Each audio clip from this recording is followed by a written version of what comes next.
আমি কি yes sir. কথা বুঝাতে পেরেছি? হ্যাঁ, কেউ তো রেসপন্স করে। রেসপন্স না করলে আমি বুঝবো কিভাবে? অনলাইন না ক্লাসের এটা একটা ইস্যু যে জি স্টুডেন্টরা স্যার, কথা বলতে চায় না। বুঝতে পারছি। হ্যাঁ, এখানে লজ্জার কিছু নাই। তোমরা যে সমস্যা ফেস করবে, যে প্রশ্ন থাকবে আনমিউট করে বলবে। এখানে লজ্জার কিছু নাই। অনলাইন ক্লাসের একটা ইস্যু যে স্টুডেন্টরা কথা বলতে চায় না। আর আরেকটা হচ্ছে যে আন্ডারস্ট্যান্ডিং এর অনেক ল্যাকিংস থাকে। এটা একটা সমস্যা। আমি চাচ্ছিলাম যে ক্লাসগুলো অফলাইনে নিতে, বাট এখন অনলাইনে নিতে হচ্ছে। সো অফলাইনে নিলে বেটার হতো আর কি। নেক্সট ক্লাস থেকে মাস্ট অফলাইনে জয়েন করবে। এবং আমি কিছু হেডস আপ দিয়ে রাখি, সেটা হচ্ছে ইকোনমিক্স কিন্তু খুবই কঠিন সাবজেক্ট। অনেকে যারা এখন ক্লাস করছে না ভাবছে যে আমি পরীক্ষার আগে এক রাত পরেই মানে পরীক্ষা দিব। This is not possible. পরীক্ষার আগে এক রাত পরে 4-5 ঘন্টা পরে পরীক্ষা দেওয়া যায়, পরীক্ষা তো দেওয়াই যায়, বাট নিজের আন্ডারস্ট্যান্ডিং লেভেল প্লাস হচ্ছে পরীক্ষা ভালো করা, সেটা কিন্তু হয়ে ওঠে না, সেটা খুবই টাফ। সো ইকোনমিক্সকে অবভিয়াসলি অন্যান্য তোমার যে কোর্স সেটার মতো প্রায়োরিটি দিতে হবে। তুমি যদি ভাবো যে না এটা তুমি কোনো রকম পড়ে পার পেয়ে যাবে, so this is a concerning matter. Hmm, আমি জানি তোমরা ইঞ্জিনিয়ারিং ব্যাকগ্রাউন্ডের কাছে সোশ্যাল সায়েন্স নর্মালি অত কঠিন লাগার কথা না, বাট তুমি যখন ইকোনমিক্স পড়বে, ইকোনমিক্স ইজ ডিফারেন্ট। এখানে মানে ব্যাপারটা এরকম না যে খুব হ্যাঁ, বুঝলে অবভিয়াসলি সহজ, বাট আবার না বুঝলে অনেক কঠিন। সো এর জন্য আমি আগে থেকে বলে রাখছি, সিরিয়াসলি পড়াশোনা করো। আজকে তোমাদের 4th ক্লাস অলরেডি, তো তার মানে 3টা ক্লাস অলরেডি চলে গিয়েছে। এবং যারা এখনো টাচ করোনি পড়াগুলো, এবং হচ্ছে আমি যে স্লাইডটা তো অলরেডি দিয়ে দিয়েছি, কোন স্লাইডের উপর আমি পড়াচ্ছি বা যে স্লাইডের উপর পরীক্ষা হবে, ক্লাস টেস্ট 1 হবে, আমি স্লাইড অলরেডি দিয়ে দিয়েছি। লাস্ট ক্লাসে আমরা ডিমান্ড পর্যন্ত পড়েছি। আজকে আমরা সাপ্লাই এবং ইলাস্টিসিটি পার্টটা পড়বো। সো মনোযোগ দিয়ে ক্লাস করার চেষ্টা করবে, কারণ টপিকগুলা একটু কঠিন, মানে ইনিশিয়াল হিসেবে কঠিন। এবং বাট তুমি যদি কনসেন্ট্রেশন ফুল রাখো, জিনিসটা পানির মতোই সহজ। আরেকটা জিনিস, ক্লাস টেস্টের কথা তো বললাম, আমাকে অলরেডি ভার্সিটি থেকে মেল দিয়েছে। 27 তারিখ হচ্ছে তোমাদের, 27 তারিখ থেকে মিড শুরু হবে। তো যার ফলে মিডের আগে আমাকে কিন্তু 2টা কুইজ নিতে হবে, এবং মিড তো পরীক্ষা হবেই। তো সেখানে তখন তোমাদেরকে পরীক্ষা দিতে হবে। সো আমাকে ক্লাসগুলো বা যে সিলেবাস সেটা কিন্তু শেষ করতে হবে। হ্যাঁ, শুধু সিলেবাস শেষ করার মুখ্য বিষয় নয়, তোমাদের যে আন্ডারস্ট্যান্ডিং, সে আন্ডারস্ট্যান্ডিং এরও বিষয় রয়েছে। আমি শুধু সিলেবাস শেষ করেই গেলাম, বাট তুমি কিছু বুঝতে পারলে না, তুমি বা যে জিনিসগুলো বুঝলে সেটা রিয়েল লাইফে কোনো ইমপ্লিকেশন করতে পারলে না, জিনিসটা খুব ভালো শোনায় না। সো আমি আবারও রিকোয়েস্ট করছি, ক্লাস যেই লেসনগুলো আমি পড়িয়েছি সেগুলো এখন থেকে পড়া শুরু করো, না হলে কিন্তু পরে জমে যাবে। আচ্ছা, আর হচ্ছে তোমাদের একটা প্রেজেন্টেশন এবং হচ্ছে অ্যাসাইনমেন্ট হবে। এবং অ্যাসাইনমেন্ট এবং প্রেজেন্টেশনের টপিক সেম। যেটার উপর মানে যে টপিকের উপর অ্যাসাইনমেন্ট তোমরা জমা দিবে সেটার উপরে প্রেজেন্টেশন দিবে। অ্যাসাইনমেন্ট ইন্ডিভিজুয়ালি সবাইকেই দিতে হবে, বাট প্রেজেন্টেশনটা হচ্ছে গ্রুপ বাই গ্রুপ দিবে। সো এটা হচ্ছে মোটামুটি রুলস রেগুলেশন। আমি যতদূর জানি তোমাদের মেবি 5 জন করে টিম ফর্ম করা আছে, মানে প্রত্যেক সেকশনে, আমি যা বুঝলাম। Am I right? জি স্যার। আচ্ছা, সো এটা ভালো হতো 10 জন করে হলে, কজ আমি টিম লিডের সাথে কথা বলেছি। প্রেজেন্টেশন তো শুধু দিলে হয় না, প্রেজেন্টেশনের উপর ফিডব্যাকও দিতে হয়। সো তুমি প্রেজেন্টেশন কেমন দিলে সেটার উপর আমার একটা ফিডব্যাক দেওয়া প্রয়োজন, না হলে শুধু শুধু প্রেজেন্টেশন দিয়ে তো লাভ নেই। সো আমি কোর্স মডিউল লিডের সাথে কথা বলেছি, উনি চিন্তা ভাবনা করছে 10 জনের টিম নিয়ে। আর হচ্ছে মানে নর্মালি সিস্টেম যেটা হবে, আচ্ছা 5 জন 10 জনের ব্যাপারটা পরে আসি, ওটা আমরা ঠিক করব। বাট নর্মালি যেটা হবে রুলস, মানে ভালো করে শুনে রাখো। ধরো হচ্ছে 10 জন করে 5টা টিম, ধরো 10 জন করে 5টা টিম হলো, 5টা টিমে 5টা টপিক, অ্যাসাইনমেন্ট টপিক হবে 5টা, 5টা টিমের জন্য 5টা টপিক। 10 জন মিলে ওই টপিকটা ভালো করে অ্যানালাইসিস করে পড়াশোনা করে লিখবে। লিখে 10 জনই হচ্ছে সেম অ্যাসাইনমেন্ট জমা দিবে। আমি আবারও বলছি, অ্যাসাইনমেন্ট পুরো গ্রুপের না। অ্যাসাইনমেন্ট পুরো গ্রুপ মিলে কমপ্লিট করবে, বাট কপি জমা দিবে 10টাই, সেম 10টা কপি 10 জনে জমা দিবে। আর প্রেজেন্টেশনটা হচ্ছে স্লাইড তৈরি করে পুরো 10 জন মিলে সেই প্রেজেন্টেশনটা কি বলে মানে প্রেজেন্ট করবে আর কি, এবং সেটার উপর আমরা হচ্ছে ফিডব্যাক দিব। আমি কি বুঝাতে পেরেছি? জি স্যার। ঠিক আছে, কোনো কনফিউশন থাকলে অবভিয়াসলি জানাবে। আর প্রেজেন্টেশন বা অ্যাসাইনমেন্টের যে টপিকগুলো সেটা আমরা মানে আমি জানিয়ে দিব গ্রুপের মধ্যে, সেটা নিয়ে চিন্তা করার কিছু নেই। আচ্ছা, তো আমি হচ্ছে আজকে ক্লাসে ডাইরেক্ট করে একটু স্ক্রিনটা আমি শেয়ার দিই।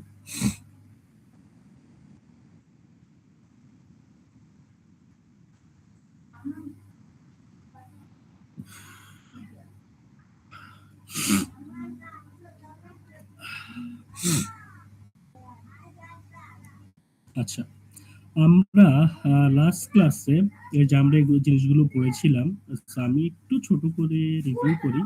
সেটা হচ্ছে এই যে ইকোনমিক্সের যে ডেফিনিশন, আমি স্লাইডটা শেয়ার করে দিয়েছি গ্রুপে, সো যারা দেখোনি দেখে নিবে এবং জিনিসগুলো পড়ে নিবে। So scope of economics, micro এবং ম্যাক্রো দুটো ব্রাঞ্চ, ভেরিয়াস ইকোনমিক সিস্টেমগুলো আসলে কিভাবে কাজ করে, সেগুলো প্রস এন্ড কন, ফান্ডামেন্টাল ইকোনমিক প্রবলেম সেগুলো কি কি, এটা এখানে লেখা আছে, এবং হচ্ছে সেগুলোকে আমরা কিভাবে সলভ করব প্রবলেমগুলোকে। সেখানে ফ্রি প্রাইস মেকানিজম এবং কন্ট্রোল প্রাইস সিস্টেম নামে দুটো ওয়ে রয়েছে, সেই ওয়েগুলো নিয়ে আমরা পড়েছি। এরপর আমরা ডিমান্ড এবং কোয়ান্টিটি ডিমান্ডেড পড়েছি, ডিমান্ড কি, কোয়ান্টিটি ডিমান্ডেড কি, এবং ল অফ ডিমান্ড কি, চাহিদা বিধি কি সেটা আমরা পড়েছি। সাবস্টিটিউশন ইফেক্ট এবং ইনকাম ইফেক্ট পড়েছি। সাবস্টিটিউশন ইফেক্ট বলতে কি বোঝায়, ইনকাম ইফেক্ট বলতে কি বোঝায়, নর্মাল গুড কি, ইনফেরিয়র গুড কি, এগুলো নিয়ে আমরা পড়াশোনা করেছি। এবং আমরা হচ্ছে একটা ডিমান্ড, এই যে এটা হচ্ছে ডিমান্ড শিডিউল, এর ডিমান্ড কেউ বলে শিডিউল, কেউ বলে স্ক্যাজিং, একই কথা। এই ডিমান্ড শিডিউল থেকে আমি হচ্ছে ডিমান্ড কার্ভটা ডিফাইন করেছি। সো এখানে দেওয়া আছে কি বলে কোয়ান্টিটি এবং হচ্ছে প্রাইস, সেখান থেকে ডিফাইন করেছি। এরপর হচ্ছে চেঞ্জ ইন ডিমান্ড, অর্থাৎ ডিমান্ডের যে পরিবর্তন বা চেঞ্জ সেটা বলতে কি বোঝায় আমরা সেটা দেখেছি। তারপর factors being change in demand, অর্থাৎ এই যে ডিমান্ডের যে চেঞ্জ হচ্ছে কেন হচ্ছে, কোন কোন ফ্যাক্টরগুলো এটার পিছনে কাজ করে, সেই ফ্যাক্টরগুলো আমরা দেখেছি। এবং হচ্ছে আমরা কোয়ান্টিটি ডিমান্ডেড, অর্থাৎ change in quantity demanded versus change in demand, এই দুইটা জিনিসের পার্থক্য আমরা পড়েছি বা আমরা দেখেছি। এবং এটা খুবই খুবই খুবই গুরুত্বপূর্ণ। স্টুডেন্টরা যেটা ভুল করে, এই দুইটাকে ইন্টারচেঞ্জেবল ইউজ করে, বাট দুটো কিন্তু ডিফারেন্ট জিনিস। Change in demand and change in the quantity demanded, both are different. Okay, আচ্ছা। সো এই কার্ভে কিভাবে মুভমেন্ট হয়, মুভমেন্ট অ্যালং দ্য কার্ভ, কিংবা হচ্ছে কিভাবে শিফট হয়, রাইট ওয়ার্ড শিফট এবং লেফট ওয়ার্ড শিফট, আমরা সেই শিফটিং এবং মুভমেন্ট সম্পর্কে পড়েছি, এবং এখানে সেটার মোটামুটি বিস্তারিত দেওয়া আছে। এবং আমি আরেকটা কথা বলেছি, সেটা হচ্ছে স্লাইডই সবকিছু না, স্লাইডের পাশাপাশি বই পড়তে হবে। আমার ব্যক্তিগত অভিজ্ঞতা থেকে আমি যদি বলি, আমার ইউনিভার্সিটি লাইফে যারা শুধু স্লাইড পড়ে গিয়েছে তাদের রেজাল্ট কিন্তু খুব বেশি ভালো হয়নি, বা তাদের নলেজ যে লেভেল, জানার যে লেভেল, সেটা কিন্তু কম। যারা বেশি বই পড়েছে স্লাইডের পাশাপাশি, তাদের নলেজ কিন্তু ডেপথ, এবং তাদের রেজাল্টও কিন্তু ভালো। বই পড়লে, হ্যাঁ, ইকোনমিক্সের যে বইগুলো একটু কাইন্ড অফ মাঝে মধ্যে ইরিটেটিং, কজ অনেক বড় বড় করে থিওরিগুলো বা এগুলো লেখা থাকে, বা সেখানে গল্পের আকারে লেখা, গল্পের আকারে থিওরিগুলো লেখা, তো সেই গল্পগুলো কিন্তু পড়তে হবে, সময় লাগবে, সময় দিয়ে পড়তে হবে। 3 ক্রেডিটের যেহেতু কোর্স, তো তোমাকে সময় কিন্তু দিতেই হবে। বিএলসিটা মোটামুটি রেডি, বিএলসিটা আমি অ্যাক্সেস দিয়ে দিব সামনে। তো বিএলসিতে অ্যাক্সেস দিয়ে দিলে সেখানে যে রিসোর্সগুলো সেখানে দেখতে পাবে, এবং কোর্স কারিকুলামটা হচ্ছে দেখতে পাবে আর কি। আচ্ছা, তো আজকে আমরা সাপ্লাইতে হচ্ছে সুইচ করি।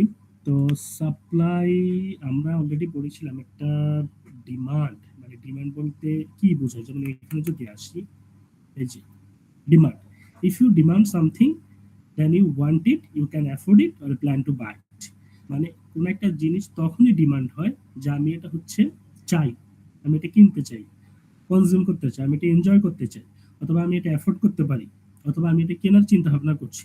তো সেম ভাবে সাপ্লাই যদি আমরা আসি, সাপ্লাই কি, if a firm supplies a good or service, the firm has the resource and technology to produce it. তার মানে ফার্মের হচ্ছে রিসোর্স রয়েছে, টেকনোলজি রয়েছে ওই গুডস কিংবা সার্ভিসটা হচ্ছে প্রডিউস করার জন্য। ক্যান প্রফিট ফ্রম,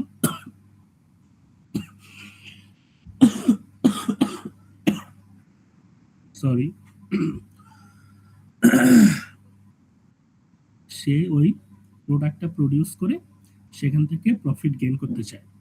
একটা ফার্মের বা একজন সাপ্লায়ারের বা একজন প্রডিউসারের গেইনই থাকে হচ্ছে কি, মানে সে চাই প্রফিট গেইন করতে, এটাই স্বাভাবিক। Plans to produce it and sell it, মানে সে হচ্ছে ওই প্রোডাক্টটা প্রডিউস করবে এবং সেটা হচ্ছে সেল করবে। সো সাপ্লাই মানে হচ্ছে এই কন্টেক্সট গুলোকে বোঝায়। কোয়ান্টিটি সাপ্লাইড কি, same to same quantity demanded. The quantity supplied of a good or service is the amount that producers plan to sell during a given time period at a particular price.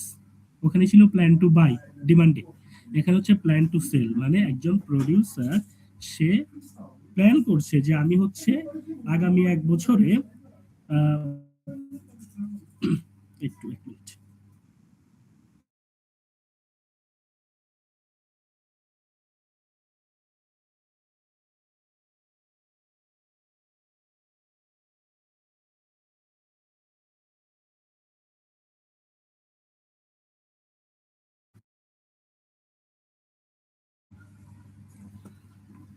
আচ্ছা, তো আমরা যেটা বলছিলাম সেটা হচ্ছে quantity supplied মানে হচ্ছে একজন প্রডিউসার প্ল্যান করছে যে ধরো আমার কাছে এই এই রিসোর্স এবং এই এই টেকনোলজি আমার কাছে আছে এবং আমি আগামী 1 সপ্তাহে এত পরিমাণ গুডস কিংবা হচ্ছে সার্ভিস প্রডিউস করবো, মানে সে প্ল্যান টু সেল এবং সেটা সেল করবে, plan to sell during a given time period. The quantity supplied is not necessarily the same amount as the quantity actually sold. Say plan করেছে সে এত এত এত করবে, এত এত বিক্রি করবে, কিন্তু সবসময় তো প্ল্যান অনুযায়ী কাজ হয় না। সে হয়তো প্ল্যান করেছে সে 1200 ইউনিট স্টিল মানে সেল করবে, কিন্তু দেখা গেল যে সে 1200 ইউনিট পারেনি, সে হয়তো 1000 ইউনিট বা 800 ইউনিট স্টিল সেল করেছে। তার মানে quantity supplied is not necessarily the same amount as the quantity actually sold. এটা কিন্তু ভালো করে খেয়াল করবে, এটা ডিমান্ডের মধ্যেও আছে। Sometimes the quantity supplied is greater than the quantity demanded. কি হয় যে একটা মার্কেটে হয়তো কোয়ান্টিটি ডিমান্ডেড আছে ধরো 1200 ইউনিট, কিন্তু সাপ্লাই কি হতে পারে না যে 1400, কারণ প্রডিউসার ওভার প্রডিউস করেছে, সে ওভার সাপ্লাই দিচ্ছে, এরকম হয় কিন্তু। সো এখানে কিছু বেসিক ফরমেশন দেওয়া আছে, বাট বই যখন তোমরা পড়বে তখন আরো বিস্তারিত বুঝতে পারবে। ল অফ ডিমান্ড আমরা পড়েছি, এখানে law of supply. Other things remaining the same, ভালো করে খেয়াল করো, খুবই খুবই খুবই গুরুত্বপূর্ণ। Other things remaining the same, এটাকে লাতিন ভাষায় বলা হয় সেটেরিস পেরিবাস। সেটেরিস পেরিবাস তোমরা সার্চ দিলে হচ্ছে দেখতে পাবে, মানে বোঝাচ্ছে the higher the price of a good the greater is the quantity supplied. মানে বলছে অন্যান্য জিনিসকে কনস্ট্যান্ট ধরে বা অন্যান্য জিনিসকে অপরিবর্তনীয় রেখে একটা প্রোডাক্টের প্রাইস যদি বেড়ে যায়, the higher the price of a good the greater is the quantity supplied. স্বাভাবিক, একজন প্রডিউসার যখন দেখে মার্কেটের মধ্যে একটা প্রোডাক্টের প্রাইস বেড়ে গিয়েছে, সে কিন্তু বেশি পরিমাণে সাপ্লাই দেয়, বেশি পরিমাণে প্রডিউস করে। বাট এখানে কিন্তু খেয়াল রাখতে হবে আদার থিংস রিমেনিং দ্য সেম, বলছে অন্যান্য কিছু ফ্যাক্টরকে আমরা বিবেচনায় না এনে বা সেগুলোকে কনস্ট্যান্ট ধরে, এখন অন্যান্য ফ্যাক্টর কি সেটা আমরা সামনে দেখব। কিংবা lower the price of a good the smaller is the quantity supply, অর্থাৎ প্রাইস, প্রোডাক্টের প্রাইস যদি কমে যায়, কম হয়, তাহলে প্রডিউসার কি করে, সে কম প্রডিউস করে, কম বাজারে সাপ্লাই দেয়। এভাবেই তো মার্কেট কাজ করে। এই স্লাইডটাতে কি কারো কোনো বুঝতে অসুবিধা হচ্ছে কিনা? যদি বুঝতে অসুবিধা হয় আনমিউট করে বলতে পারো।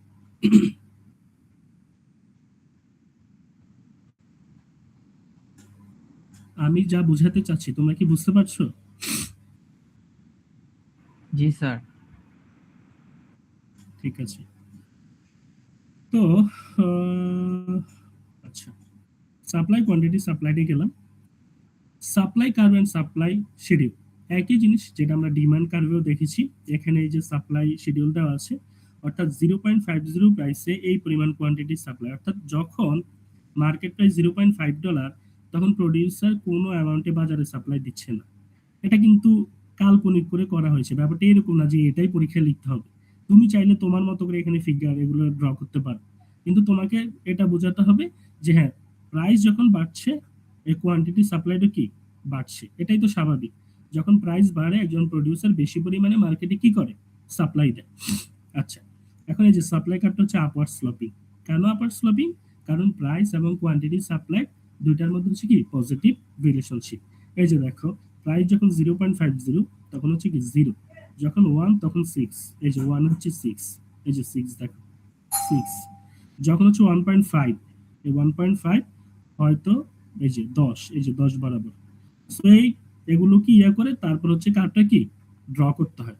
তুমি তোমার মতো করে এখানে ধরো, এখানে কেউ 0 দিল, কেউ এখানে 1 দিতে পারে। তো 1 যদি হয় তখন কি হবে, ধরো এটা হচ্ছে 1, তাহলে পয়েন্ট আসবে এখানে। বা কেউ এখানে দিল 8, 8 হলে কি হবে, ধরো এখানে 6, তো তখন পয়েন্টটা হয়তো একটু এদিকে সরে যাবে 8। এই তুমি তোমার মতো করে ড্র করবে ব্যাপারটা, এটা কোনো বাইবেল না, এটা কোনো কোরআন হাদিস না যে তোমাকে এই ফিগারই দিতে হবে। তুমি তোমার মতো করে ড্র করতে পারবে, বাট এটা বোঝাতে হবে যে প্রাইসের সাথে কোয়ান্টিটি সাপ্লাইয়ের কি পজিটিভ রিলেশনশিপ রয়েছে। আচ্ছা, চেঞ্জ ইন সাপ্লাই, আমরা চেঞ্জ ইন ডিমান্ড দেখেছিলাম, এখন আমরা দেখতে পাচ্ছি চেঞ্জ ইন সাপ্লাই, অর্থাৎ সাপ্লাইও চেঞ্জ হচ্ছে, বাজারে সরবরাহে চেঞ্জ হচ্ছে। খুবই ভালো করে খেয়াল করো, এই যে দেখো এই এই এই এই গ্রাফটা দেখো, 0.50, 1, 6, 1.5, 10 একই জিনিস। এই যে অরিজিনাল সাপ্লাই শিডিউল, মানে এটা ছিল পুরনো, 0.50, 1, 6, 1.50, 10, 2, 13, নতুন নিউ সাপ্লাই শিডিউলে দেখো প্রাইস কিন্তু আনচেঞ্জড। খুবই ভালো করে খেয়াল করো, প্রাইস কিন্তু আনচেঞ্জড। এখানে 0.5, এখানে 0.5, এখানে 1, এখানে 1, এখানে 1.5, এখানে 1.5, এখানে 2, এখানে 2, এখানে 2.5, এখানে 2.5। বাট এখানে কোয়ান্টিটি সাপ্লাইড হচ্ছে 0, 6, 10, 13, এখানে কিন্তু চেঞ্জ 7, 15, 20, 25, 27। তার মানে কি, প্রাইসের চেঞ্জ না হয়েও কোয়ান্টিটি সাপ্লাই চেঞ্জ হচ্ছে। তার মানে কিছু না কিছু তো আছে যে এই চেঞ্জটা ঘটাচ্ছে প্রাইস ছাড়াও। একটু ভালো করে খেয়াল করে, এই যে দেখো এটা হচ্ছে ওল্ড, এই যে এখান থেকে ড্র করলো যেটা পুরনো ছিল, আর এটা হচ্ছে নতুন। এই যে নতুন পয়েন্টগুলো দিয়ে এই সাপ্লাই কার্ভটা ড্র করেছে এবং দেখাচ্ছি সাপ্লাই কার্ভ হচ্ছে রাইটে শিফট করেছে by an increasing supply. When any factor that influences selling plans changes other than the price of the good, there is a change in supply. তার মানে প্রাইস অফ গুড, এই যে আদার দেন the price of good, এটার change ছাড়াই কিছু একটা মার্কেটে হচ্ছে, যেটার কারণে সাপ্লাই হচ্ছে কি হচ্ছে চেঞ্জ হচ্ছে, যেটা আমরা ডিমান্ডেও দেখেছি। এখন কথা হচ্ছে আমাদেরকে দেখতে হবে এই কিছু একটা বা এই ফ্যাক্টরগুলো কি কি। Factors influence change in supply, the price of factors of production, অর্থাৎ আমি ফ্যাক্টরস অফ প্রোডাকশন কি, ল্যান্ড, লেবার, ক্যাপিটাল, অর্গানাইজেশন। মানে হচ্ছে ধরো আমি একটা ইন্ডাস্ট্রি দিলাম, ধরো একটা জমির উপরে, এখন হঠাৎ করে এই জমির দাম এখন অনেক বেড়ে গেল বা ভাড়া বেড়ে গেল, আমাকে আগে থেকে বেশি ভাড়া দিতে হচ্ছে, বা হচ্ছে লেবারকে আমার আগে থেকে বেশি মজুরি দেওয়া লাগতেছে, বেশি আমি তাকে ওয়েজ দিচ্ছি। তার মানে কি আমি এখন প্রোডাক্টের দাম বাড়াই ফেলবো, বাজারে বেশি সাপ্লাই দিব, তখন প্রোডাক্টের দাম যখন বেড়ে যাবে আমি বাজারেও বেশি সাপ্লাই দিব। তার মানে কি সাপ্লাই চেঞ্জ হচ্ছে, প্রাইসের পরিবর্তন না হয়ে কিন্তু সাপ্লাই চেঞ্জ হচ্ছে। The price of related goods produced, ধরো চা এবং কফি দুটো কিন্তু রিলেটেড গুডস, কেমন? এখন বাজারে যদি কফির দাম অনেক বেড়ে যায়, তখন মানুষ হচ্ছে কফি থেকে চায়ের দিকে সুইচ করে, তখন চায়ের কনজাম্পশন বেড়ে যায় এবং বাজারে সাপ্লাই বেড়ে যায় চায়ের। ভালো করে খেয়াল করো, খুবই ভালো করে খেয়াল করো। এক্সপেক্টেড ফিউচার প্রাইস, তুমি যদি মনে করো আজকে পেঁয়াজের দাম 120 টাকা, এক সপ্তাহ পর সেটা 130 টাকা বা 140 টাকা হতে পারে, তুমি এখন থেকে বাজারে বেশি পরিমাণে পেঁয়াজ হচ্ছে সাপ্লাই দিবে, কারণ তুমি একজন প্রডিউসার, তোমার ইচ্ছে হচ্ছে প্রফিট গেইন করা। তুমি চাইবা যে এক সপ্তাহ পরে তুমি অনেক বেশি পরিমাণে প্রফিট গেইন করতে পারবে। সো তুমি যদি মনে করো ফিউচার প্রাইস বেড়ে যাবে, তুমি কিন্তু সাপ্লাই বাড়িয়ে দেবে বাজারে।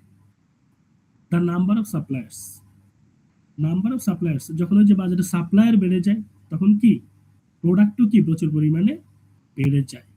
টেকনোলজি, ওই যে টেকনোলজির কারণে ধরো আগে তুমি 1 ঘন্টায় হচ্ছে 100 ইউনিট রড প্রডিউস করতে পারতে, ধরো আগে লেবার দিয়ে, এখন অ্যাডভান্স টেকনোলজির কারণে তুমি সেম রিসোর্স দিয়ে এখন ঘন্টা হয়তো 200 ইউনিট রড প্রডিউস করতে পারো, যার ফলে তুমি বাজারে বেশি পরিমাণে সাপ্লাই দিচ্ছ। দ্য স্টেট অফ নেচার, একটা কি বলে স্টেটের যে নেচার, এখানে নেচার মানে গাছপালা না, বাট আমি আর কোনো লোগো পাচ্ছিলাম না, এই জন্য এটা দিতে হয়েছে, বিকজ খালি ব্ল্যাঙ্ক খুবই বাজে দেখাচ্ছে আর কি। So the state of nature মানে হচ্ছে একটা স্টেটের প্রকৃতি কিরকম, নেচার কিরকম, সে কি চায় যে বাজারে সবসময় পণ্যের সরবরাহ থাকুক, বেশি পরিমাণে থাকুক, তখন সেখানে বেশি পরিমাণে সাপ্লাই থাকে। এখন আমি তো সবকিছু বেশি দিয়ে ব্যাখ্যা করেছি, ব্যাপারটা কি এরকম কিনা, কম কি হতে পারে কিনা, হ্যাঁ কম অবভিয়াসলি হতে পারে, তখন কম হলে এটা হচ্ছে লেফটে শিফট করতে, এই যে এদিকে বামে হতেই পারে। কম কি হতে পারে, যেমন ফ্যাক্টরস অফ প্রোডাকশনের প্রাইস হচ্ছে কমে গেল, তো যার ফলে তুমি প্রোডাক্টের দাম হচ্ছে আগে থেকে কমিয়ে দিলে, বাট স্বাভাবিকভাবে ইকোনমিতে এটা হয় না। নর্মালি যেহেতু সবকিছু বৃদ্ধিমান মানে বাড়তেই থাকে, এই জন্য আমরা সবসময় বেশি দিয়ে ব্যাখ্যা করি। a change in the quantity supplied versus a change in supply, খুবই খুবই খুবই গুরুত্বপূর্ণ। ফিগার 3.6 দেখো, যখন হচ্ছে সাপ্লাই বাড়ছে, ওই যে ফ্যাক্টরগুলোর কারণে সাপ্লাই বাড়ছে, কিংবা যেটা আমি বলেছি কমছে, দেখো বাড়লে ডানে শিফট করে, কমলে বামে শিফট করে, তখন এটাকে আমরা বলি যে চেঞ্জ ইন সাপ্লাই, মানে ইনক্রিজ ইন সাপ্লাই অথবা decrease in supply. But change in quantity supplied, এটা কি, চেঞ্জ ইন কোয়ান্টিটি সাপ্লাইড কিন্তু এরকম ডানে বামে শিফট করে না, এটা একই কার্ভের মধ্যে শিফট মানে মুভমেন্ট হয়।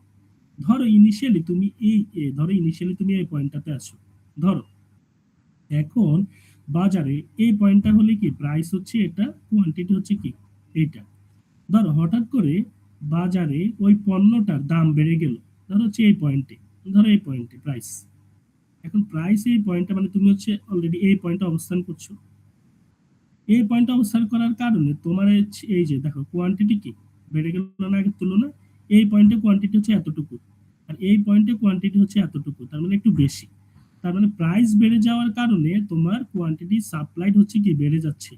আর প্রাইস যখন কম, ধরো এখান থেকে তুমি এখানে এই বরাবর সুইচ করলে, তখন কোয়ান্টিটি সাপ্লাইড হচ্ছে কি আগের তুলনায় কম, অথবা তুমি যদি এই পয়েন্টে থাকো, তাহলে এখানে যে প্রাইস হচ্ছে কম, কোয়ান্টিটি সাপ্লাইড হচ্ছে কি কম, এটাকে বলা হয় movement along the supply curve. Movement along the supply curve, তুমি উপর থেকে নিচে যাচ্ছ, অথবা তুমি এদিকে যাচ্ছ, অথবা তুমি এদিকে যাচ্ছ, এটাকে বলা হয় মুভমেন্ট। এবং এই মুভমেন্ট হলে এটাকে বলা হয় চেঞ্জ ইন কোয়ান্টিটি সাপ্লাইড, এবং এটা হয় প্রাইসের কারণে। ভালো করে খেয়াল করো, এটা কিন্তু প্রাইসের সাথে সম্পর্কিত, বাট এই ডানে বামে যে শিফটিংটা, এটা কিন্তু প্রাইসের সাথে সম্পর্কিত না, এটা হচ্ছে এই ফ্যাক্টরস গুলোর সাথে সম্পর্কিত, এই যেগুলোর সাথে ডানে বামে শিফটিং হচ্ছে ফ্যাক্টরস এর সাথে, এবং এটাকে বলা হয় change in supply, increase in supply অথবা ডিক্রিজ ইন সাপ্লাই। আর প্রাইসের সাথে যে চেঞ্জ, এই যে উপরে নিচে যাচ্ছে, এটা হচ্ছে উপরে প্রাইসের সাথে যে চেঞ্জ, সেটা হচ্ছে movement along the supply curve, movement along the supply curve. এবং এটাকে বলা হয় কোয়ান্টিটি, মানে change in the quantity supply, change in the quantity supply. যারা ডিমান্ডে মানে চেঞ্জ ইন কোয়ান্টিটি ডিমান্ডেড এবং চেঞ্জ ইন ডিমান্ড বুঝেছো, তাদের কাছে এটা কিছুই না, তাদের কাছে এটা পান্তা ভাত, কজ আমি সেম জিনিস আগে গত ক্লাসে বুঝিয়েছি এবং এখানে সেটা ব্যাখ্যা দেওয়া আছে। Shift of the supply curve, movement along the supply curve, ছোট করে ব্যাখ্যা দেওয়া আছে, আরো বিস্তারিত জানার জন্য তুমি বই পড়তে পারো। এতটুকু পর্যন্ত কারো কোনো সমস্যা আছে কিনা বা বুঝতে কোনো অসুবিধা হচ্ছে কিনা, বাট আমি এটা শিওর গত ক্লাস যারা করনি তাদের কাছে জিনিসটা কঠিন মনে হচ্ছে। কারো যদি কোনো অসুবিধা বা বুঝতে যদি অসুবিধা হয় আমাকে জানা, এখনই জানো।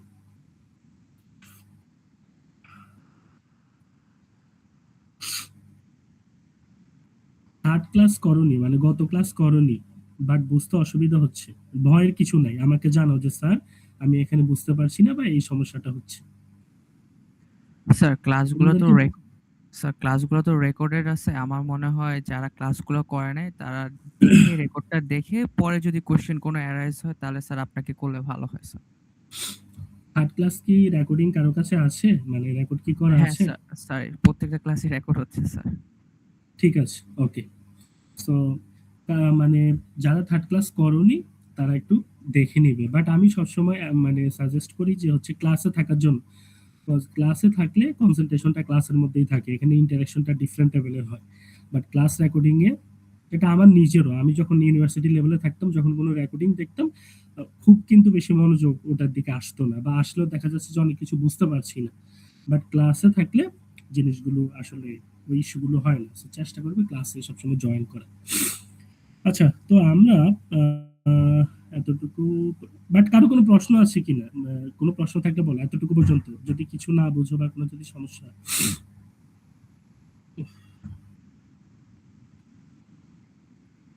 আচ্ছা, মনে হয় সব কোশ্চেন আছে স্যার, আপনি আগাইতে পারেন। প্রচুর ঠান্ডা এবং মাথা ব্যথা, খুবই জঘন্য একটা সময়। আচ্ছা, তো আহ, আমরা যেটা করতে পারি এরপর হচ্ছে ইলাস্টিসিটি। ইলাস্টিসিটি ওয়ার্ডটা শুনে তোমাদের মাথায় কি আসে বলো তো? রাবার। হ্যাঁ, মানে ইলাস্টিক রাবার ব্যান্ড। মানে হচ্ছে আমি এই যে লম্বা এভাবে টেনে যদি আবার ছেড়ে দিই, আবার কি আগের জায়গায় চলে আসে, মানে এটা সেন্সিটিভিটিটা দেখাচ্ছে। তো সেম ওয়েতে দেখো ইলাস্টিসিটি ইকোনমিক্সে কিভাবে ইউজ করা হয়।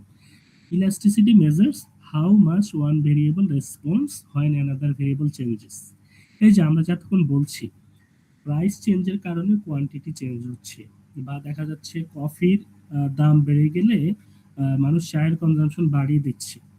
হ্যাঁ, আমরা বুঝতে পারছি যে বাড়িয়ে দিচ্ছে, কমিয়ে দিচ্ছে, চেঞ্জ হচ্ছে, বাট ঠিক কতটুকু চেঞ্জ হচ্ছে সেই সেন্সিটিভিটিটা মাপে হচ্ছে ইলাস্টিসিটি। কেমন? মানে সেন্সিটিভিটিটা মেজার করা হচ্ছে elasticity. In economics, elasticity usually refers to how strongly the quantity demanded or supplied reacts to a change in price, income, or the price of related goods. অর্থাৎ প্রাইসের চেঞ্জের কারণে, ইনকামের চেঞ্জের কারণে, প্রাইস অফ রিলেটেড গুডসের চেঞ্জের কারণে ঠিক কি ধরনের সেন্সিটিভিটিটা বা কতটুকু পরিমাপ আমরা মাপতে চাই, ঠিক সেটাই হচ্ছে ইলাস্টিসিটি ব্যাখ্যা করে। এখন ইলাস্টিসিটি বিভিন্ন ধরনের রয়েছে। একটা হচ্ছে প্রাইস ইলাস্টিসিটি অফ ডিমান্ড, অর্থাৎ how much quantity demanded changes when price changes. অর্থাৎ প্রাইসের যখন চেঞ্জ হয় তখন মানুষের কোয়ান্টিটি ডিমান্ডেডে কি ধরনের চেঞ্জ আসে, কতটুকু চেঞ্জ আসে, সেই সেন্সিটিভিটিটা হচ্ছে price elasticity of demand measure করে। Price elasticity of supply, same জিনিস। প্রাইস চেঞ্জের কারণে কোয়ান্টিটি সাপ্লাইতে কি ধরনের পরিবর্তন আসে সেটা price elasticity of supply measure করে। ইনকাম ইলাস্টিসিটি, অর্থাৎ ইনকামের পরিবর্তনের জন্য। ক্রস ইলাস্টিসিটি মানে একটা পণ্যের দাম বেড়ে যাওয়া বা কমে যাওয়ার কারণে আরেকটা পণ্যের উপরে কি ধরনের প্রভাব পড়ে সেটা ক্রস ইলাস্টিসিটি মেজার করে। Calculating the price elasticity of demand, ভালো করে খেয়াল করো, খুবই গুরুত্বপূর্ণ। আমি যদি প্রাইস ইলাস্টিসিটি অফ ডিমান্ড দেখতে চাই কোন একটা পণ্যের, অর্থাৎ প্রাইস চেঞ্জের কারণে তার কোয়ান্টিটি ডিমান্ডেড কি ধরনের চেঞ্জ আসলো, সেটা প্রাইস ইলাস্টিসিটি অফ ডিমান্ড দ্বারা মেজার করা হয়। Price elasticity of demand equal percentage change in quantity demanded by percentage change in price. In the numerator we are seeing percentage change in quantity demanded in the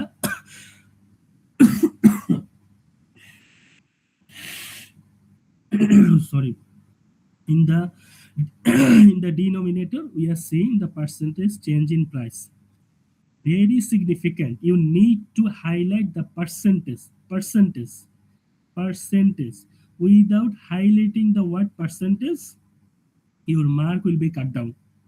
so percentage ওয়ার্ডটাকে কেউ যদি miss করে তোমার পুরো ম্যাথই ভুল, তোমার পুরো সংজ্ঞাই ভুল।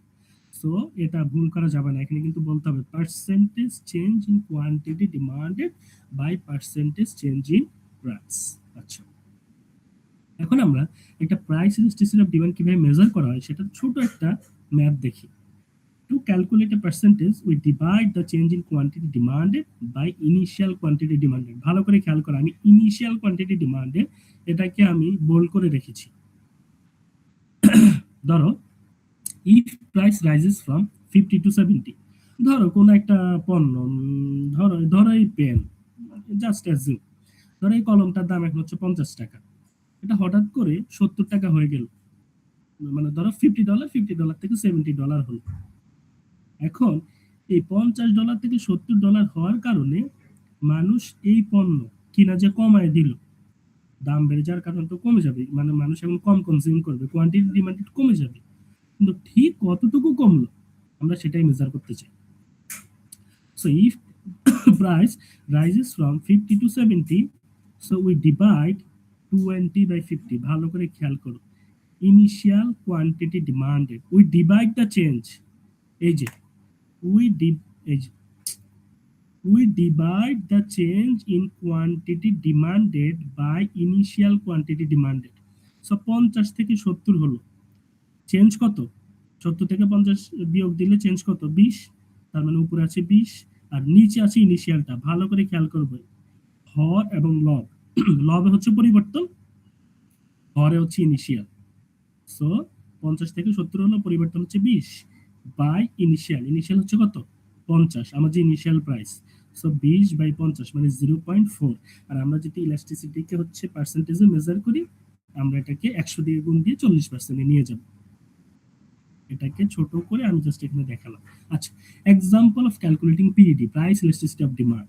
when the price of CD, ধর একটা CD cassette, increased from 20 to 22, the quantity of CDs demanded decreased from 100 to 87. অর্থাৎ প্রাইস যখন, ওই সিডির প্রাইস যখন 20 থেকে 22, অর্থাৎ এই যে $2 বেড়ে গেল, তখন কি হলো? কোয়ান্টিটি ডিমান্ডেড 100 থেকে 87 হয়ে গেল, প্রায় 13 ইউনিট কিন্তু কমে গেল।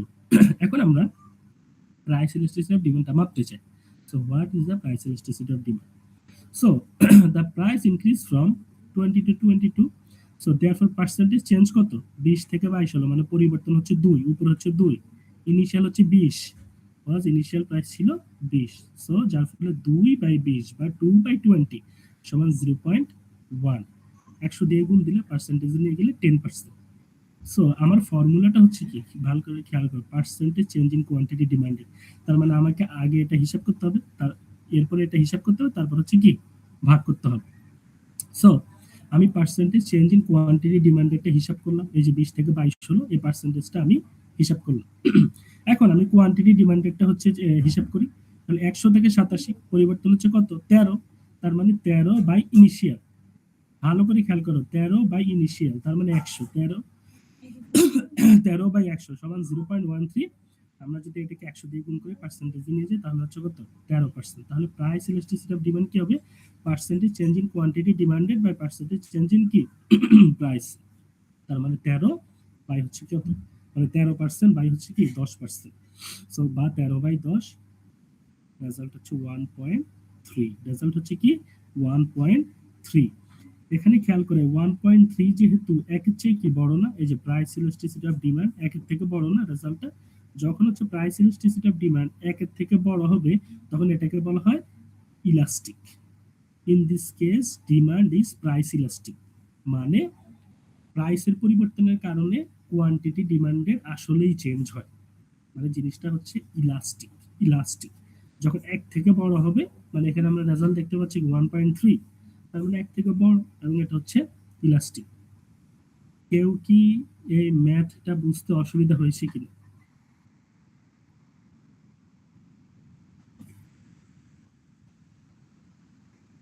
সিম্পল একটা ম্যাথ যদিও, বাট তার অসুবিধা তো হতেই পারে।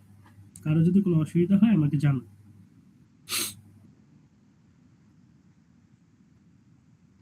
সেম ওয়েতে হ্যাঁ, কেউ কি আনমিউট করে কিছু বলতে চেয়েছো? এই ম্যাথটা বুঝতে কারো কোনো অসুবিধা হয়েছে? না স্যার। না স্যার। ঠিক আছে, তোমরা ইঞ্জিনিয়ারিং স্টুডেন্ট, তোমরা বিশাল বড় বড় ডিফারেন্সিয়েশন ইন্টিগ্রেশন করো, সেগুলো তোমাদের কাছে কিছুই না, আই হোপ। আচ্ছা, সো আমরা তো প্রাইস ইলাস্টিসিটি অফ ডিমান্ড দেখেছি, এই বেসিকটা বুঝলে বাকি সবগুলো প্রাইস সেম। এই যে ক্যালকুলেশনটা বুঝলে, এই যে দেখো, calculating the price elasticity supply, মানে প্রাইসের চেঞ্জের কারণে সাপ্লাই কি ধরনের পরিবর্তন দেখা দেয়, ওটা ছিল কনজিউমারের, এটা হচ্ছে প্রোডিউসারের। তো percentage change in quantity supply by percentage change in price, একই জিনিস। সেটা ছিল percentage change in quantity demanded by percentage change in কি প্রাইস। আর এটা হচ্ছে percentage change in quantity supplied, মানে যেহেতু আমি price elasticity of supply measure করছি, সো এটা হচ্ছে পার্সেন্টেজ চেঞ্জ ইন, নিচে হচ্ছে প্রাইস, মানে নিউমারেটর হচ্ছে এটা, ডিনোমিনেটর হচ্ছে এইটা। আচ্ছা, সেম জিনিস দেখো, to calculate a percentage we divide the change in quantity supplied by initial quantity supplied. So 50 থেকে যদি 70 হয় তার মানে চেঞ্জ হচ্ছে 20, 20 বাই ইনিশিয়াল মানে হচ্ছে কি 50। সো 20 বাই 50 মানে হচ্ছে কত 0.4, 100 দিয়ে গুণ করলে 40%। আচ্ছা, example of calculating PS price elasticity supply যদি আমরা মেজার করতে চাই, আমরা একটু ছোট একটা ম্যাথ দেখি। when the price of CD increased from 20 to 22, দেখো 20 থেকে 22 হলো, তখন quantity supplied increase from 100 to 130। মানে যখন সিডির দাম 20 থেকে $22 হলো, তখন সাপ্লাই হচ্ছে মার্কেটে কি সাপ্লাই বাড়িয়ে দিবে স্বাভাবিক। তখন সে কি করলো 100 থেকে 130 ইউনিটে সাপ্লাই বাড়িয়ে দিল, মানে সে এখন এক্সট্রা 30 ইউনিট বেশি সাপ্লাই দিচ্ছে। তো আমরা যদি প্রাইসের চেঞ্জটা যদি দেখি, একই জিনিস 20 থেকে 22 হলো, তার মানে 20 থেকে 22 চেঞ্জ হচ্ছে 2, নিচে হচ্ছে ইনিশিয়াল 2/20 মানে 0.1 মানে 10%। আর কোয়ান্টিটি ইনক্রিজড, আমরা যদি কোয়ান্টিটিটা দেখি 100 থেকে 130 চেঞ্জ হচ্ছে 30 বাই ইনিশিয়াল মানে হচ্ছে 100, 30 by 100 0.3 30%। So price elasticity of, sorry এখানে পিইডি আমি খেয়াল করিনি, এটা আমি চেক করে দিচ্ছি, এটা এস হবে। তোমাদের সাথে তো শেয়ার করে দিয়েছি, ওখানে দিয়ে দেওয়া মাত্র চোখে বললো পড়াতে গিয়ে, এটা একটু মানে ঠিক করে দিও আর কি, মানে ঠিক মতো লেখো তোমরা। পরীক্ষায় সাধারণত হচ্ছে পুরোটাই লিখতে হয় আর কি, মানে প্রাইস ইলাস্টিসিটি অফ সাপ্লাই পিইএস, তাহলে কি হবে 30/10, মানে আমাকে হচ্ছে এইটার পরিমাপ আর হচ্ছে এটার পরিমাপ। তা আমাকে আমার প্রাইসটা হচ্ছে কি নিচে না, সো এটা হচ্ছে 10%, এটা হচ্ছে 30%, 30% বাই 10% বা 30/10 বা হচ্ছে 3। ভালো করে খেয়াল করো, এখানে কিন্তু একের চেয়ে বড়, তার মানে in this case supply is price elastic, এবং এখানে হচ্ছে পিইএস হবে, পিইএস। আমি কপি পেস্ট করেছিলাম এখানে ওই লেখাটা, এই জন্য খেয়াল করি। আচ্ছা, তারপর আমরা তো হচ্ছে price elasticity of demand, price elasticity of supply বুঝছিলাম। এরপর হচ্ছে ইনকাম ইলাস্টিসিটি অফ ডিমান্ড। ভালো করে খেয়াল করে, এটা ইনকামের সাথে সম্পর্কিত। The income elasticity of demand is a measure of the responsiveness, ওই যে বললাম ইলাস্টিসিটি রেসপন্সিভনেসটাকে হচ্ছে করে মেজার করে, of the demand for a good or service to a change in income. অর্থাৎ আমার ইনকামের চেঞ্জের কারণে একটা গুডস এবং সার্ভিসেস এর কোয়ান্টিটি ডিমান্ডের কি ধরনের পরিবর্তন আসছে, সেটা হচ্ছে ইনকাম ইলাস্টিসিটি অফ ডিমান্ড হচ্ছে কি করে মেজার করে। এবং ফর্মুলাটা কি, percentage change in quantity demanded by percentage change in income, ওটা ছিল প্রাইস, ওগুলো ছিল প্রাইস। এটা হচ্ছে কি ইনকাম, মানে আমার ইনকামের পরিবর্তনের ফলে আমার কোয়ান্টিটি ডিমান্ডেড কি ধরনের পরিবর্তন আসছে। ধরো আমার আগে ইনকাম ছিল 20,000 টাকা, এখন আমার ইনকাম 30,000। তা আমি কি করলাম, আগে থেকে এখন কনজিউম করা বাড়িয়ে দিলাম, স্বাভাবিক আমার ইনকাম এখন বেশি। তো কতটুকু বাড়লো সেই সেন্সিটিভিটিটাই হচ্ছে কি করে income elasticity of demand measure করে।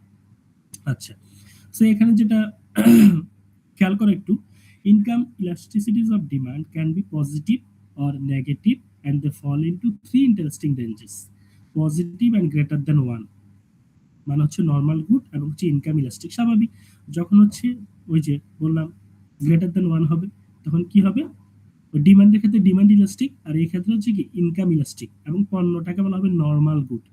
স্বাভাবিক আমি ধরো কিভাবে বুঝাই, ধরো হচ্ছে আমি আমার ইনকাম হচ্ছে এখন 20,000, ধরো আমি মাসে হচ্ছে ধরো আমি 2টা শার্ট কিনি, আমার প্রয়োজন হয়, আমার ইনকাম 50,000 হলো, তখন আমি আগে থেকে বেশি পরিমাণে এখন শার্ট কিনবো। স্বাভাবিক আমাদের ইনকাম বাড়লে কনজাম্পশন বাড়ে, তো যার ফলে এই শার্টটা হচ্ছে কি নরমাল গুড, মানে আমার ইনকাম বেড়ে যাওয়ার কারণে আমি একটা প্রোডাক্টের কনজাম্পশন বাড়িয়ে দিচ্ছি।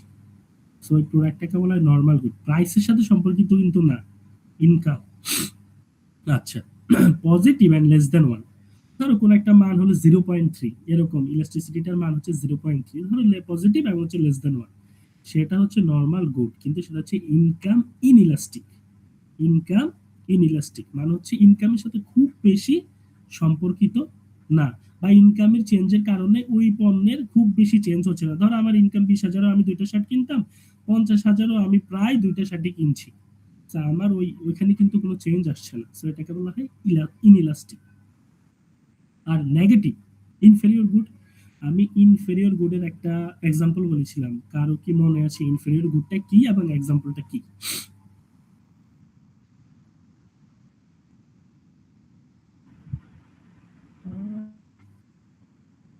স্যার ট্রান্সপোর্টেশন এরকম। হ্যাঁ, ট্রান্সপোর্টেশন কি, বাট ইনফেরিয়র গুডটা কি সেটা একটু আগে বল।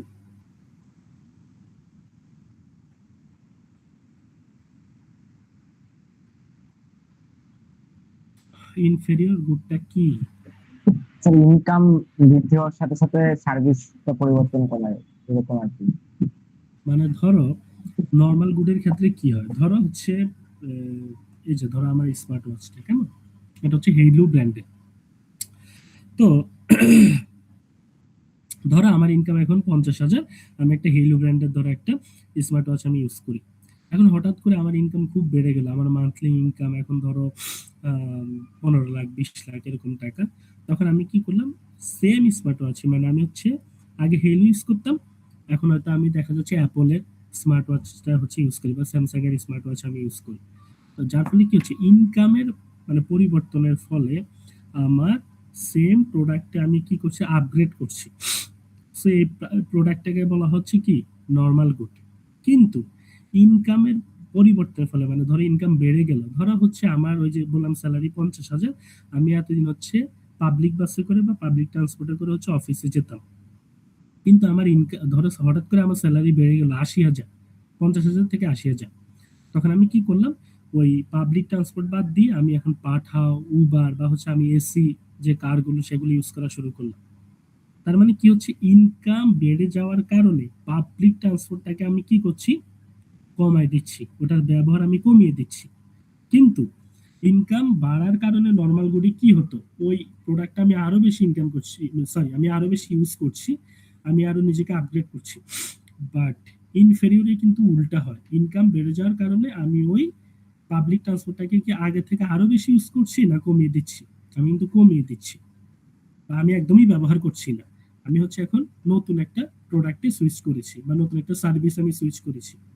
ইনকামের সাথে নেগেটিভলি যেটা রিলেটেড সেটাকে বলা হয় ইনফেরিয়র গুড।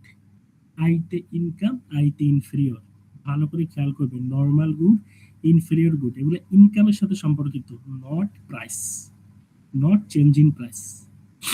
আচ্ছা, তো আমরা যেখানে ছিলাম, ইনকাম ইলাস্টিসিটি অফ ডিমান্ড। দেখো কিভাবে একটা income elasticity of demand measure করা হয়। চ্যাটজিপিটি আজকাল খুব ভালো কি বলে ছবি জেনারেট করতে পারে, বাট ও ভুল করে। ওকে আমি লেখাগুলো দিয়ে বললাম যে তুমি আমাকে একটা এরকম ছবি জেনারেট করে দাও, তো পরে এই ছবিটা জেনারেট করলো। প্রথমে কিছু ভুল ছিল, আমি ওগুলো আবার ঠিক করে নিয়েছিলাম। বাট আজকাল এআই কত আপগ্রেড, মানে আমি যদি ওকে বলতাম যে এটা তুমি আমাকে হাতের লেখার মতো লিখে দাও, মানে আমাদের হ্যান্ড রাইটিং যেরকম হয় আর কি, ও কিন্তু লিখে দিতে পারবে। কবে যেন আমি একটা এআইতে ক্লাউডে অথবা হচ্ছে চ্যাটজিপিটিতে আমি দেখলাম এরকম একজনে, নাকি জেমিনাইতে দেখলাম যে তুমি ওকে হ্যান্ড রাইটিং এর মতো করে বললে ওই হ্যান্ড রাইটিং এর মতো করে লিখে দিবে। সো এআই এখন অনেক বুম। জি স্যার, জিমিনি এটা বেশি ভালো লাগে। হ্যাঁ, তোমরা তো আমার থেকে বেশি জানো, তোমরা এই সেক্টরে বেশি ঘাটাঘাটি করো। সো আমি মোটামুটি ওই চাকরি কি নাই বলে স্যার, সোশ্যাল চাকরি মিডিয়াতে নাই, সব দেখি। খেয়াল স্যার, চাকরি বাকরি সব খেয়াল। আহ, এটা তো সত্য যে এর কারণে আসলে আনএমপ্লয়মেন্ট বেড়ে যাচ্ছে। আগে যেখানে 50 জন ছিল সেখানে লে অফ করে এখন হয়তো 5 জন কাজ করছে। ইভেন মাইক্রোসফটে, মেটাতে, গুগলও তো প্রচুর পরিমাণে লে ডাউন করলো। সো জিনিসটা ভীতিকর আসলে। এআই বুমিং অবভিয়াসলি আমাদের দরকার, বাট এটার কন্ট্রোলও কিন্তু দরকার। যেভাবে বুম করছে প্লাস হচ্ছে এআই কোম্পানিগুলো একজনের সাথে আরেকজন যেভাবে যুদ্ধে লিপ্ত হচ্ছে, যুদ্ধ করছে আসলে একজন আরেকজনের সাথে। তো তাদের যুদ্ধের কারণে কিন্তু আজকাল র্যামের গ্রাফিক্স কার্ডের এত দাম, তাহলে কিন্তু এরকম হতো না। এবং গ্রাফিক্স কার্ড কোম্পানিগুলো মানে যারা তৈরি করে, তোমরা তো এগুলো ভালো জানো, তো তারা এরকম চিন্তা ভাবনা করছে যে তারা শুধু এই কোম্পানিগুলোকে সাপ্লাই দিবে তাদের গ্রাফিক্স কার্ড, তাদের র্যাম। আমাদের মতো যে কনজিউমার বা আমাদের মতো ইন্ডিভিজুয়াল পাবলিক যারা, তাদের জন্য খুব কম পরিমাণে তারা প্রডিউস করছে। ইভেন স্যামসাং, এনভিডিয়া, মাইক্রন, এত বড় বড় কোম্পানি এরা এরা কিন্তু এআই এর সাথে ডিল করছে, কোম্পানিগুলোর সাথে আর কি। তো তারা বলছে যে আমাদের বেশিরভাগ রিসোর্স আমরা তোমাদের পিছনে ঢালবো, কারণ ওই যে ওখান থেকে বেশি প্রফিট পাচ্ছে। সো ফিউচারে এমনিতেই তো রেয়ার আর্থ ম্যাটেরিয়ালস নিয়ে যুদ্ধ হচ্ছে চায়নার সাথে ইউএসএ। চায়না সবগুলো মোটামুটি কন্ট্রোলে রেখেছে। তাইওয়ানের সাথে টিএসএমসি নিয়ে চায়নার সাথে ইউএসএ বিশাল ঝামেলা। তো সামনে কিন্তু খুবই বিপদ এই আর কি। তো যাই হোক, আমরা যেটা পড়ছিলাম সেটা হচ্ছে একটা কোশ্চেন হচ্ছে, আমি এখানে জেনারেট করলাম যে when the monthly income of a house hold increase from $2,000 to $2,500, the quantity demanded of movie tickets increased from 40 to 60 per month. অর্থাৎ তার যখন $2,000 ইনকাম ছিল, সে মাসে হয়তো 40টা মুভি টিকিট কিনতো, কিন্তু যখন $2,500 হয়ে গেল তখন ইনকাম মানে বেড়ে গেল, তখন হচ্ছে কি 40টা থেকে এখন হচ্ছে 60টা, মানে পার মাসে সে 60টা মুভি টিকিট কিনে। প্রাইসের কিন্তু কোনো চেঞ্জ নাই, খেয়াল করো প্রাইস সেমই আছে, কিন্তু তার ইনকাম বেড়ে যাওয়ার কারণে এখানে চেঞ্জটা হচ্ছে। এবং বলছে calculate the income elasticity of demand for movie tickets. Solution একই জিনিস, ইনকাম ইনক্রিজ ফ্রম 2000 থেকে 2500, চেঞ্জ হচ্ছে 500, চেঞ্জ বাই ইনিশিয়াল 25%। ক্যালকুলেট আমরা চেঞ্জ ইন ইনকাম, আমরা পার্সেন্টেজ চেঞ্জ ইন ইনকাম আমরা ইয়ে করেছি, আমরা percentage change in quantity demand change করবো 40 থেকে 60, মানে 20 বাই ইনিশিয়াল মানে হচ্ছে 40, এবং হচ্ছে 100 দিয়ে গুণ করলে 50%। এবং আমাদের যে formula percentage change in quantity demand এর বা percentage change in income 50% by 25% 2। এখন আমরা তো পড়েছি 2 মানে কি, মানে আয় এক থেকে বড়, এবং এক থেকে বড় হওয়ার কারণে কি বোঝাচ্ছে, এটা income elastic good. Income elastic good, this means quantity demanded is more than proportionally responsive to change in income। মানে হচ্ছে তোমার ইনকামের যে চেঞ্জ, মানে 2000 থেকে 2500, এটার যে সেন্সিটিভিটি বা এটার যে রেশিও, এটা থেকে ওই মুভি টিকিট 40 থেকে 60, সেটা কিন্তু রেশিওটা বেশি। স্বাভাবিক, এটাই হয় মানুষের। ধরো তোমার বেতন হচ্ছে আজকে 25,000, হঠাৎ করে 30,000 হলো, 5,000 বাড়লো, কিন্তু তুমি কিন্তু যখন কনজাম্পশন বাড়াও তখন কিন্তু তুমি অনেক বেশি পরিমাণে বাড়াও কনজাম্পশন, কিন্তু তুমি 5,000-কে মাথায় রেখে বাড়াও না। এটা মানুষের স্বাভাবিক প্রবৃত্তি। আমরা যখন ইকোনমিক্সে পড়তাম ওই যে life cycle hypothesis, permanent income hypothesis, ওই হাইপোথিসিস গুলোতে এই ধরনের এক্সপ্লেনেশন গুলো আসলে আছে। এবং বিহেভিয়ারাল ইকোনমিক্স নামে ইকোনমিক্সের একটা ব্রাঞ্চ আছে, সেখানে বিহেভিয়ার গুলো পড়ানো হয়। মানুষ সবসময় রেশনালি বিহেভ করে না, সে সবসময় যুক্তি দিয়ে সবকিছু চিন্তা করে না, তার কাছে আর অন্যান্য জিনিসও ম্যাটার করে।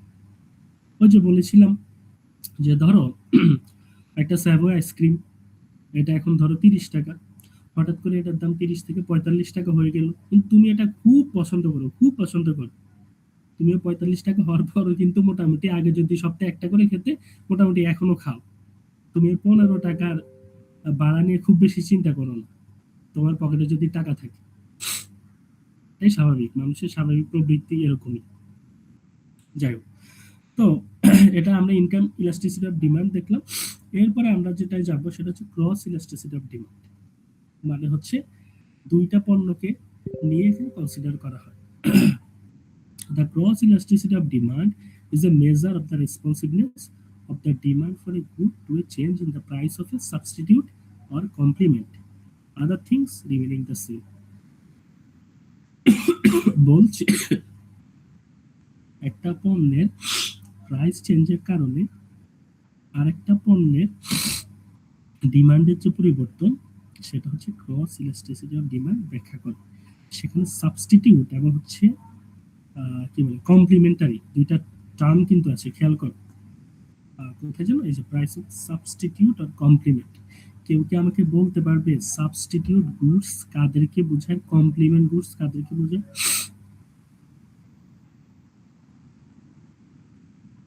বা জিনিসটা কি?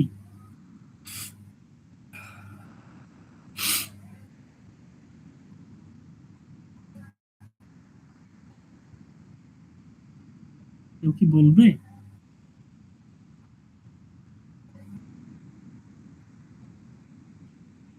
I আই গেস এটা নিয়ে হয়তো আইডিয়া নেই, আচ্ছা সমস্যা নাই, নাই থাকতে পারে। দেখো সাবস্টিটিউট এবং হচ্ছে কমপ্লিমেন্ট, ভালো করে খেয়াল করো, খুবই ভালো করে। পরীক্ষায় এটা স্টুডেন্টরা ভুল করে, একটার জায়গায় আরেকটা লিখে। Substitute goods or products that can replace each other. এই যে বলি না, ওই যে প্লেয়ার সাবস্টিটিউট করে না ফুটবলে, মানে একজনের পরিবর্তে আরেকজনকে নামায়, সেম জিনিস এখানে, একটা প্রোডাক্টের পরিবর্তে আরেকটা প্রোডাক্ট কনজিউম করা হয়, ইউজ করা হয়। Substitute goods or product that can replace each other, মানে একটা আরেকটাকে রিপ্লেস করতে পারে। কিরকম? If the price of one good rises, demand for the other increases, মানে একটা প্রোডাক্টের প্রাইস যদি বেড়ে যায় আর একটা প্রোডাক্টের ডিমান্ড বেড়ে যায়। So X ED is positive, মানে এখানে ক্রস ইলাস্টিসিটি অফ ডিমান্ডকে বলা হয় এক্স, মানে যে ক্রস। সো এখানে ক্রস ইলাস্টিসিটি অফ ডিমান্ড হচ্ছে পজিটিভ, কারণ কি প্রাইস বেড়ে যাচ্ছে একটা প্রোডাক্টের, আরেকটা প্রোডাক্টের কনজাম্পশন বেড়ে যাচ্ছে, দুইটা একই দিকে। So এক্সিডি positive. Example T and coffee, ওই যে বললাম কফির দাম যদি অনেক বেড়ে যায় তখন মানুষ কি করে, টিতে সুইচ করে, এবং টি এর কনজাম্পশন তখন কি হয়, বেড়ে যায়। তার মানে কফির প্রাইস বেড়ে গেল, এর ফলে কি হলো, চায়ের কনজাম্পশন বেড়ে গেল বা চায়ের ডিমান্ড বেড়ে গেল। So positive. এবং চা এবং কফি একজন আরেকজনের সাবস্টিটিউট, স্বাভাবিক, আমরা তো তাই দেখি বাস্তব জীবনে। Complement, complementary goods or products that are use together, ভালো করে খেয়াল করো, দুইটা একই সাথে ইউজ করতে হয়। If the price of one good rises, demand for the other decreases.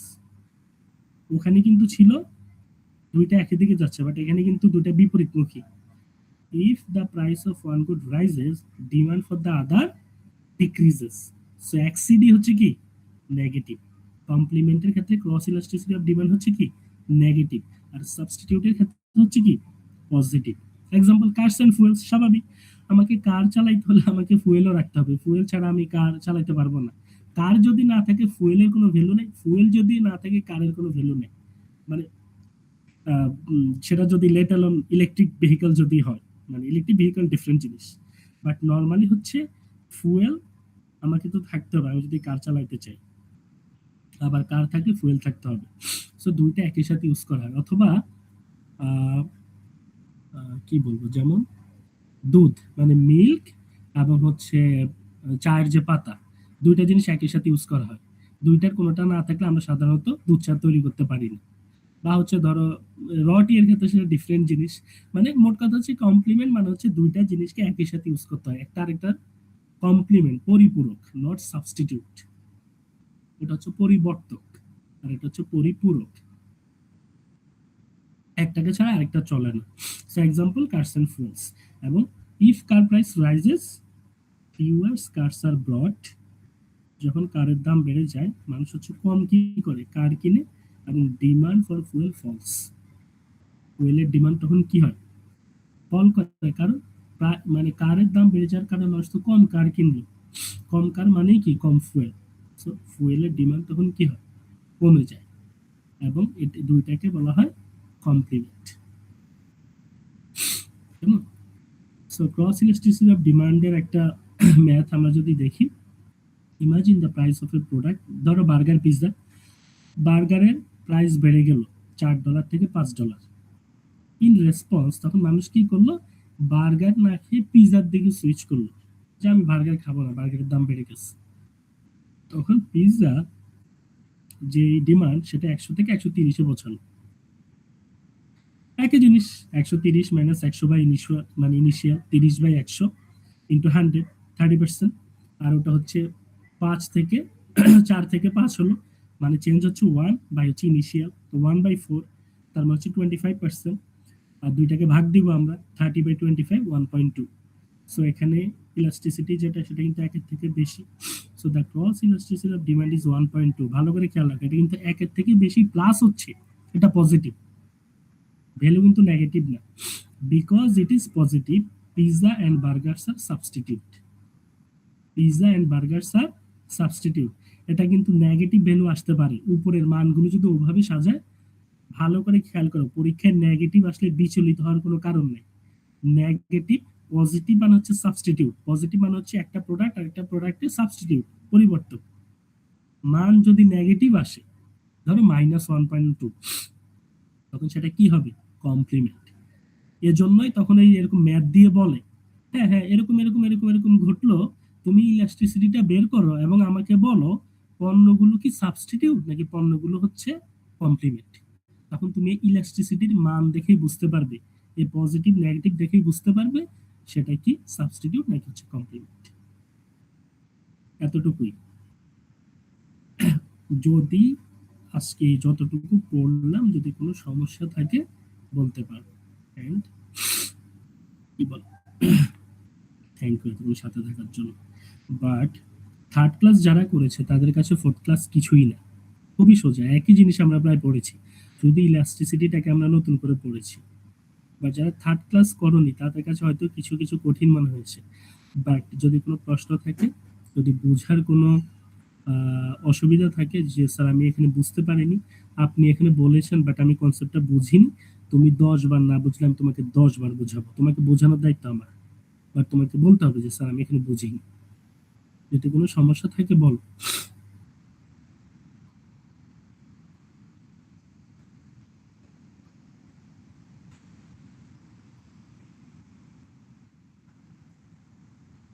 সবাই কি বুঝেছে যা পড়ালাম?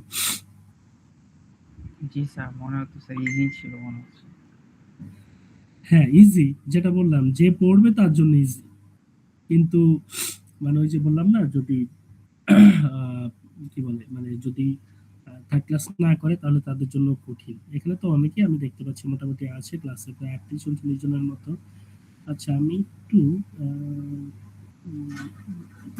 সাইমা সুলতানা, তুমি কি আছো ক্লাসে? তুমি কি বুঝতে পেরেছো আমি আজকে যে কনসেপ্টগুলো পড়িয়েছি?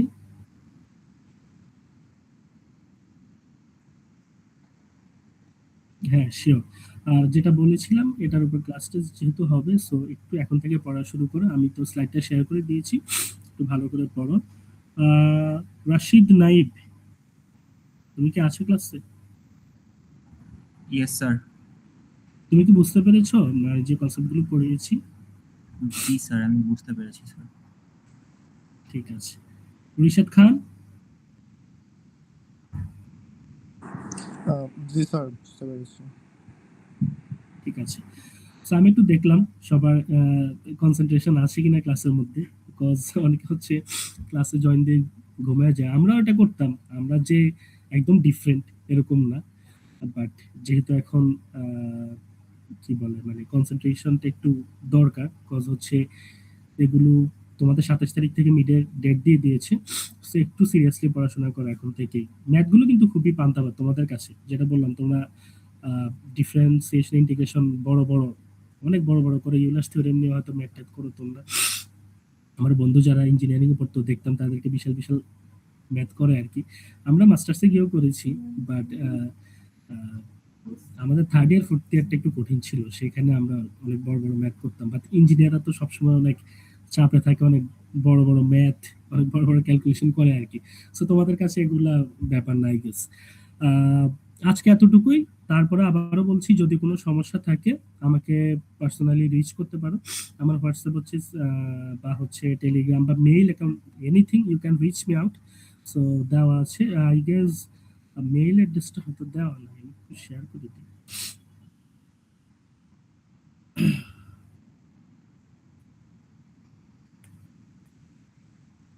এখনো ড্যাফোডিল থেকে অফিসিয়াল মেল দেয় নাই, তো এজন্য আমি হচ্ছে ইয়ে শেয়ার করতে পারবো না, অফিসিয়াল মেলটা আমার কাছে নেই এখন। বাট যখন দিব তখন হচ্ছে শেয়ার করতে পারবো। বাট ততক্ষণ পর্যন্ত তুমি হচ্ছে এই যে মেলটাতে আমাকে রিচ করতে পারো, যে কোনো ইস্যুস যদি তুমি কোনো কিছু না বুঝো না বুঝতে পারো সেটা অবশ্যই আমাকে জানাবে। আমি একটু ক্লাস অ্যাটেন্ডেন্সটা নিয়ে নিই।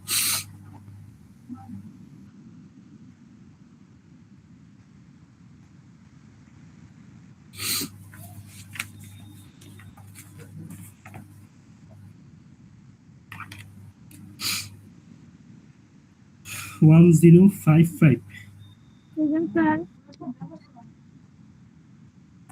1071। আজকে 4টা ক্লাস হয়ে গেল, একটা ক্লাসও করেনি, ও কিভাবে বুঝবে এগুলো, কনসেপ্টগুলো তো কঠিন। 1122 Yes, sir. আচ্ছা 1151 Present, sir. 1180 same 1207 Present, sir. 1212 Yes, sir. 1257 Present, sir. 1307 Present, sir. 1326 Present, sir. 1328 1333 মানে 1333 1338 1354 Yes, sir. 1375 Yes, sir. 1386 Present, sir. 1394 Present, sir. 1405 Yes, sir. 1412 Present, sir. 1413 Present, sir. 1466 Present, sir. 1476 Yes, sir. 1477 Yes, sir. 1479 Yes, sir. 1484 1494 Yes, sir. 1511 Yes, sir. 1544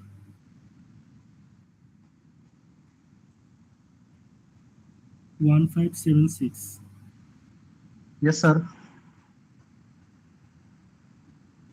1592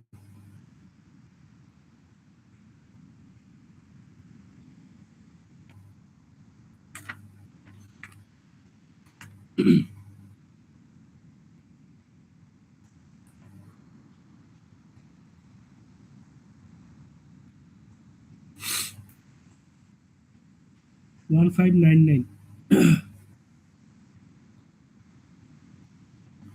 1643 Yes, sir.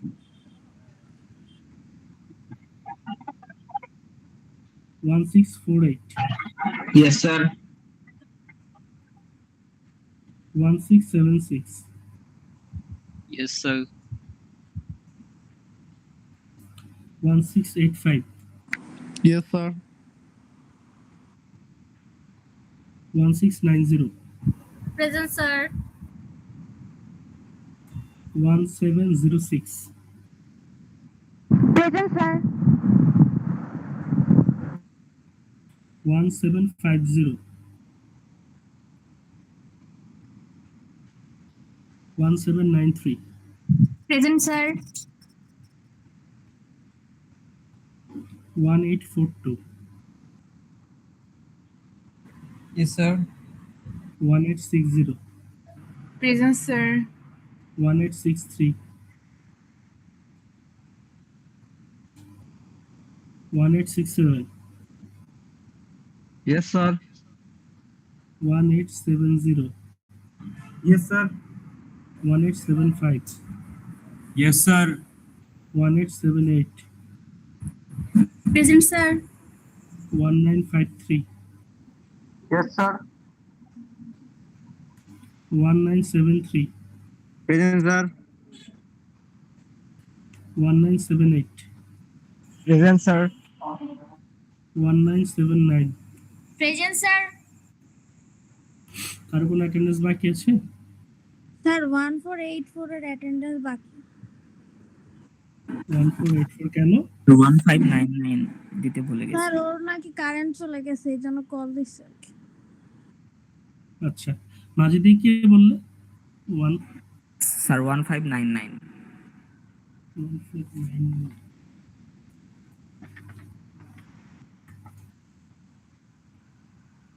আর কেউ?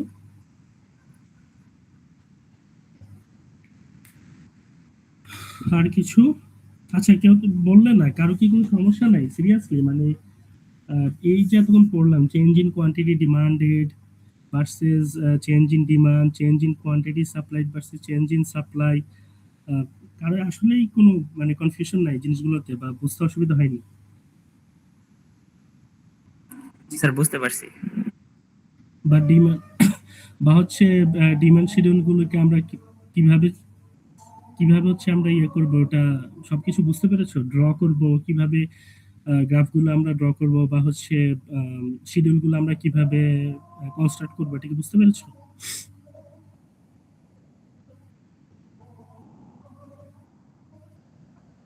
কেউ আমাকে বলো তো, change in demand এবং change in quantity demanded এর মধ্যে কি পার্থক্য?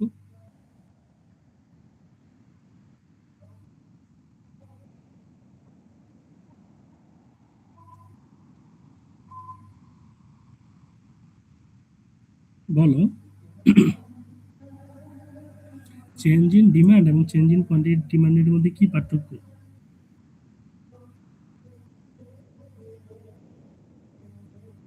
এই না বলে তোমরা এখন বুঝতে পারলে?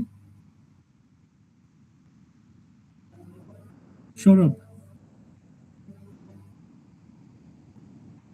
জি স্যার, আমি একটু রাস্তায় আছি। আহ, এই যদি হয় অবস্থা, কোথায় যাবো বলো তো? আচ্ছা, আমি আজকে আর পেন দিতে চাচ্ছি না, so পরে মনে করবে যে স্যার হচ্ছে ক্লাসের পর এখন পড়া ধরছে। যেটা চেষ্টা করবে, স্লাইডটা তো স্লাইডটা তো আমি শেয়ার করে দিয়েছি। স্লাইড হ্যাঁ, স্লাইডটা আমি শেয়ার কর স্লাইডটা স্লাইডটা আমি স্লাইডটা আমি শেয়ার করে দিয়েছি, এবং তোমরা হচ্ছে ওই গ্রুপ থেকে স্লাইডটা নিয়ে একটু পড়াশোনা করবে একদম প্রথম থেকে। স্লাইডটা যেহেতু শেষ, মানে আমাদের উইক টু শেষ, 4টা ক্লাস অলরেডি শেষ আমাদের। সো 4টা ক্লাসে কি পড়িয়েছি না পড়িয়েছি একটু সবার থেকে জেনে একটু পড়াশোনা করবে। আর ঈদের বন্ধ কিন্তু শেষ। So I hope next class হচ্ছে তোমাদের সাথে দেখা হবে, এবং আমরা হচ্ছে সামনাসামনি আই গেস ভালোই ইন্টারাকশন হবে, এবং আমরা ভালো করে ইকোনমিক্স শিখতে পারবো আর কি। সো কারো যদি, আমি শেষবার জিজ্ঞাসা করছি, কারো কোনো প্রশ্ন আছে কিনা, বুঝতে কোনো কিছু অসুবিধা হচ্ছে কিনা কোথাও?